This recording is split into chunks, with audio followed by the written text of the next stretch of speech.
Hi ಎಲ್ರಿಗೂ ನಮಸ್ಕಾರ. ನಾನು ನಿಮ್ಮ Nayana Siddesh. Welcome back to my YouTube channel. ಎಲ್ಲರೂ ಹೇಗಿದ್ದೀರಾ? ನಾವು ತುಂಬ ಚೆನ್ನಾಗಿದ್ದೀವಿ, ನೀವು ಚೆನ್ನಾಗಿದ್ದೀರಾ ಅಂತ ಭಾವಿಸ್ತೀನಿ. ಯಾರೆಲ್ಲ ಫಸ್ಟ್ ಟೈಮ್ ವೀಡಿಯೋ ನೋಡ್ತಾ ಇದ್ದೀರೋ ದಯವಿಟ್ಟು ಸಬ್ಸ್ಕ್ರೈಬ್ ಮಾಡಿ, ಶೇರ್ ಮಾಡಿ, ಕಮೆಂಟ್ ಮಾಡಿ, ಲೈಕ್ ಮಾಡಿ.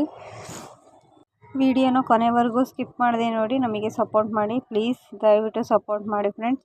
ನಿಮ್ಮ ಸಪೋರ್ಟ್ ನಮಗೆ ತುಂಬ ಮುಖ್ಯ. ಇವತ್ತು ವಿಶೇಷ ಏನಪ್ಪ ಅಂದರೆ ಆಲೂಗೆಡ್ಡೆ ಬಜ್ಜಿ ಮತ್ತು ಈರುಳ್ಳಿ ಪಕೋಡ ಮತ್ತು ಮೆಣಸಿನ್ಕಾಯಿ ಬಜ್ಜಿ ಮಾಡ್ತಾಯಿದ್ದೀನಿ.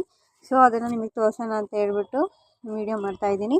ಇವಾಗ ನಾನು ಮೊದಲಿಗೆ ಕಡಲೆ ಹಿಟ್ಟು ತಗೊಂಡಿದ್ದೀನಿ. ಇದಕ್ಕೆ ಸ್ವಲ್ಪ ಬೋಯಿನ್ ಕಾಳು ಅಂತಾರಲ್ಲ ಅಥವಾ ಓಮ್ ಕಾಳು, ಅದನ್ನು ಹಾಕಿದ್ದೀನಿ. ಮತ್ತು ಸ್ವಲ್ಪ ಸೋಡಾ ಪುಡಿ ಮತ್ತು ಉಪ್ಪು ಹಾಕ್ತಾಯಿದ್ದೀನಿ. ಜಾಸ್ತಿ ಸೋಡಾ ಪುಡಿ ಹಾಕ್ಬಾರ್ದು, ಒಂದು ಚಿಟಿಕೆ ಅಷ್ಟು ಸೋಡಾ ಪುಡಿ, ರುಚಿಗೆ ತಕ್ಕಷ್ಟು ಉಪ್ಪು ಹಾಕಿದ್ದೀನಿ. ನೆಕ್ಸ್ಟು ನಾನು ಇಲ್ಲಿ ಆಲೂಗೆಡ್ಡೆ ಎಲ್ಲ ತೊಳೆದು ನೀಟಾಗಿ ಕಟ್ ಮಾಡಿ ಇಟ್ಕೊಂಡಿದ್ದೀನಿ. ಇವಾಗ ಹಿಟ್ಟಿಗೆ ನೀರು ಹಾಕಿ ನೀಟಾಗಿ ಕಲಿಸ್ಕೋಬೇಕು, ಗಂಟೆ ಇಲ್ದಂಗೆ. ಒಂದು ಸ್ವಲ್ಪ ನಾನು ಇಲ್ಲಿ ನೀರಾಗಿ ಕಲಿಸ್ತೀನಿ, ಜಾಸ್ತಿ ಗಟ್ಟಿ ಕಲಿಸಲ್ಲ. ಯಾಕಂದರೆ ಆಲೂಗಡ್ಡೆಯಲ್ಲಿ ಬೇಯಲ್ಲ ಅದು ಹಿಟ್ಟು ಗಟ್ಟಿ ಆದರೆ. ಸೊ ಅದಕ್ಕೆ ನಾನಿಲ್ಲಿ ಒಂದು ಸ್ವಲ್ಪ ನೀರು ಜಾಸ್ತಿ ಹಾಕ್ಕೊಂಡೇ ಕಲಿಸ್ತಾ ಇದ್ದೀನಿ ನೋಡಿ. ನೈಟ್ ಟೈಮು ಚಟ್ನಿ ಜೊತೆಗೆ ಏನೂ ಇರಲಿಲ್ಲ ತಿನ್ನೋಕ್ಕೆ ಸೈಡ್ಗೆ, ಅದಕ್ಕೆ ನಮ್ಮ ಮನೆಯವರು ಬಜ್ಜಿ ಮಾಡು ಅಂತ ಹೇಳಿದರು. ಅದಕ್ಕೆ ನಾನು ಮಾಡ್ತಾಯಿದ್ದೀನಿ. ಹಾಗೆ ವೀಡಿಯೋ ಮಾಡಿಬಿಟ್ರೆ ಅಪ್ಲೋಡ್ ಮಾಡೋಕ್ಕೆ ಬರುತ್ತೆ ಅಂತೇಳಿ ವೀಡಿಯೋ ಮಾಡ್ಕೊಂಡಿದ್ದೀನಿ. ಇಲ್ಲಿ ನೋಡಿ ಒಂದು ಸ್ವಲ್ಪ ಗಂಟಾಗಿದೆ, ಎಲ್ಲ ಗಂಟೆಲ್ಲ ಬಿಡಿಸಿ ನೀಟಾಗಿ ಕಲಿಸ್ತಾ ಇದ್ದೀನಿ ಹಿಟ್ಟನ್ನ. ಇಷ್ಟು ಆದರೆ ಸಾಕು ನೀರು. ಜಾಸ್ತಿ ನೀರು ಹಾಕಿದರೆ ಹಾಕೋಕ್ಕೆ ಬರೋಲ್ಲ, ತೀರ ಗಟ್ಟಿ ಆದರೆ ಒಳಗಡೆ ಎಲ್ಲ ಬೇಯಲ್ಲ ಆಲೂಗಡ್ಡೆ ಜೊತೆಗೆ. ಸೊ ಅದಕ್ಕೆ ನಾನಿಲ್ಲಿ ಇಷ್ಟು ತೆಳ್ಳಗೆ ಕಲಿಸಿದ್ದೀನಿ ಹಿಟ್ಟನ್ನ. ಇದು ರೆಡಿ ಆಗಿದೆ ಹಿಟ್ಟು, ಸಾಕು ಇಷ್ಟ ಆದರೆ.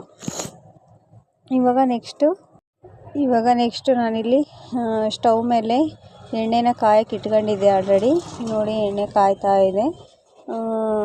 ಹಿಟ್ಟು ಕಲಸೋದ್ರೊಳಗೆ ಎಣ್ಣೆ ಕಾಯಿಸ್ಬಿಟ್ರೆ ಬಜ್ಜಿ ಮಾಡೋಕ್ಕೆ ಬೇಗನೆ ಆಗುತ್ತೆ ಅಂತೇಳಿ ಕಲಸಿ. ಇಲ್ಲಿ ಹಿಟ್ಟು ಕಲಸೋದ್ಕಿಂತ ಮುಂಚೆ ನಾನು ಎಣ್ಣೆನ ಹಾಕಿದ್ದೆ. ಸೊ ಎಣ್ಣೆ ಎಲ್ಲ ಇಲ್ಲಿ ಚೆನ್ನಾಗಿ ಕಾದಿದೆ. ಇವಾಗ ನಾನು ಹಾಕ್ತಾಯಿದ್ದೀನಿ ನೋಡಿ, ಆಲೂಗೆಡ್ಡೆ ಬಿಡ್ತಾಯಿದ್ದೀನಿ ಒಂದೊಂದಾಗಿ ಎಲ್ಲ ಎಣ್ಣೆಯಲ್ಲಿ ಹಾಕ್ತಾಯಿದ್ದೀನಿ. ನೀಟಾಗಿ ಇದು ಬೆಂದ್ಬಿಟ್ರೆ ಬಜ್ಜಿ ರೆಡಿಯಾಗುತ್ತೆ. ಫಸ್ಟ್ ನಾನು ಇಲ್ಲಿ ಆಲೂಗೆಡ್ಡೆದು ಹಾಕ್ತಾಯಿದ್ದೀನಿ. ಹಾಗೆಯೇ ನೆಕ್ಸ್ಟು ಮೆಣಸಿನ್ಕಾಯಿದು ಮತ್ತು ಈರುಳ್ಳಿದು ಕೊನೆಗೆ ಹಾಕಿದ್ದೆ. ಇಲ್ಲಿ ಫಸ್ಟು ಆಲೂಗೆಡ್ಡೆ ಹಾಕಿ ಒಂದೆರಡು ಮೆಣಸಿನ್ಕಾಯಿನ ಹಾಕಿದ್ದೆ. ಈರುಳ್ಳಿ ಅಂದರೆ ಲಾಸ್ಟಿಗೆ ಸ್ವಲ್ಪ ಹಿಟ್ಟು ಉಳಿದಿತ್ತು, ವೇಸ್ಟ್ ಆಗುತ್ತೆ ಅಂತ ಹೇಳ್ಬಿಟ್ಟು ನಾನು ಈರುಳ್ಳಿನ ಹಾಕಿದ್ದೆ ಜೊತೆಗೆ. ನೋಡಿರಿ, ದಯವಿಟ್ಟು ವೀಡಿಯೋಸ್ನ ಕೊನೆವರೆಗೂ ನೋಡಿ ಸಪೋರ್ಟ್ ಮಾಡಿ ಫ್ರೆಂಡ್ಸ್. ನಿಮ್ಮ ಸಪೋರ್ಟ್ ನಮಗೆ ತುಂಬ ಮುಖ್ಯ. ಇವಾಗಂತೂ ವ್ಯೂಸ್ ಬರ್ತಿಲ್ಲ, ನನಗೆ ತುಂಬ ಬೇಜಾರಾಗ್ತಿದೆ. ವೀಡಿಯೋ ಮಾಡೋದೇ ಬೇಡವೇನೋ ಅನಿಸುತ್ತೆ.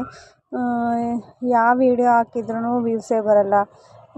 ನಾವೇ ನಮ್ಮ ಮೊಬೈಲಲ್ಲಿ ನೋಡಬೇಕು, ಸುಮ್ಮನೆ ಆಗಬೇಕು ಅಷ್ಟೇ. ಅಷ್ಟು ಬಿಟ್ಟರೆ ಬೇರೆ ಹೊರಗಡೆಯಿಂದ ಯಾರೂ ವೀಡಿಯೋಸ್ ನೋಡೋದೇ ಇಲ್ಲ.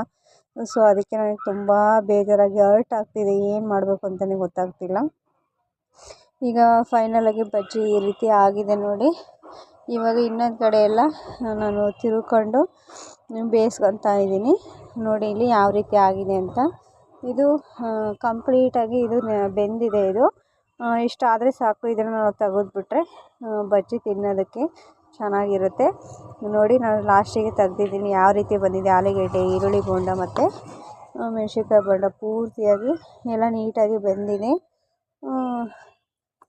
ಇದು ತಿನ್ನೋಕ್ಕೆ ಟೇಸ್ಟಿಯಾಗಿ ಚೆನ್ನಾಗಿತ್ತು. ಅನ್ನ ಜೊತೆಗೆ ಸ್ನ್ಯಾಕ್ಸಿಗೂ ಚೆನ್ನಾಗಿರುತ್ತೆ. ಸೊ ನಾನು ಈ ರೀತಿ ಮಾಡಿದ್ದೆ. ಯಾರಿಗೆಲ್ಲ ರೆಸಿಪಿ ಇಷ್ಟ ಆಯಿತು ದಯವಿಟ್ಟು ಒಂದು ಲೈಕ್ ಮಾಡೋದನ್ನ ಮರಿಬೇಡಿ. ನೀವು ಟ್ರೈ ಮಾಡಿ ಹೇಗಿತ್ತು ಅಂತ ಕಮೆಂಟ್ ಮಾಡೋದನ್ನ ಮರಿಬೇಡಿ. ನೆಕ್ಸ್ಟ್ ವೀಡಿಯೋದಲ್ಲಿ ಸಿಗ್ತೀನಿ friends. Bye bye, love you all, take care. ಎಲ್ಲ ವೀಡಿಯೋನ ತಪ್ಪದೆ ನೋಡಿ.